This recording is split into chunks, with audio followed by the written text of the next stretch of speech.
Joining us now is former Secret Service agent Dan Bongino. So, Dan, why would investigators allow Jesus Campos, who, again, was the sole eyewitness that we know of to the shooting from within the building, to leave the country shortly after while the investigation is still going on? I'm baffled by that. It's very strange, Tucker. I mean, think about it. There's really no guarantee he's ever going to return. He's not under arrest. He's not under any court order to stay in the country. I mean, they're limited legally what they can do to order him to stay, but it's just confusing. I mean, even I was thinking about this before we went on this segment here, and I'm thinking even the most innocent of explanations, right?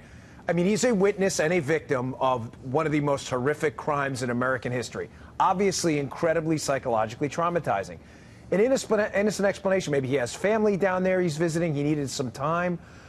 But to go to Mexico right after the crime when you are the sole eyewitness to potentially the crime of the century, and as you brought up in the segment, you have a pretty significant injury, a 5.56 or 2.23 round to the leg, is really beyond perplexing. There's yes. No convenient explanation for it.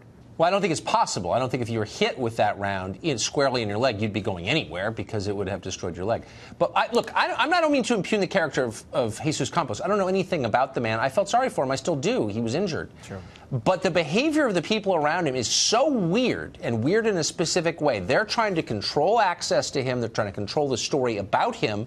They're clamping down on information about him and his actions. Why would they be doing that? Is it MGM doing that? What is going on? Yeah, no, and I'm with you. I'm not, and neither am I. I'm certainly not trying to impugn his character either. I mean, this guy was a victim of this crime as well. But that doesn't make the questions go away.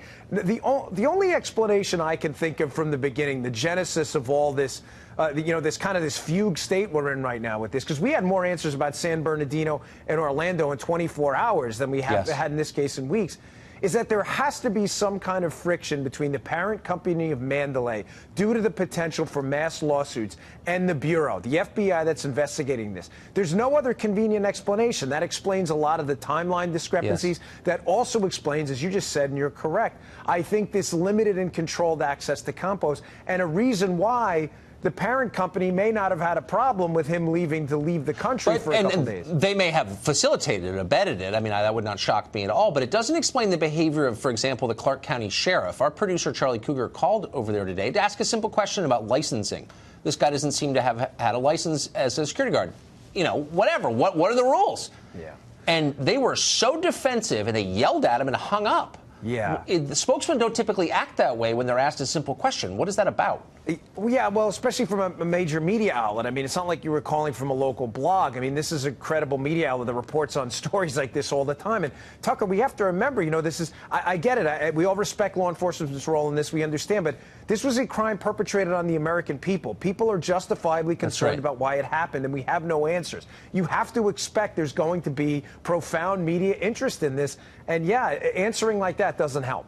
Right. I mean, I respect law enforcement, but if you want respect, behave in a way that earns it. Really quickly, this guy, it's not implausible he came paddock to the attention of federal authorities. Gambling winnings, I think, are reported over a certain number. He was churning a lot of money through the casinos. No one's asked exactly, had he come to the attention of federal authorities? I know he hadn't been arrested, but do you think that's plausible that they knew who he was? Yeah, I mean, if once you deposit $10,000 or more, you have to fill out a currency transaction report at a bank. He may have had suspicious activity reports in banks as well. I don't think this guy was a ghost to the federal law enforcement system. I think as information comes out, you're going to see more about that. I agree with that, and I think there's some butt covering going on, just a guess. Dan, thank you. Yes, sir.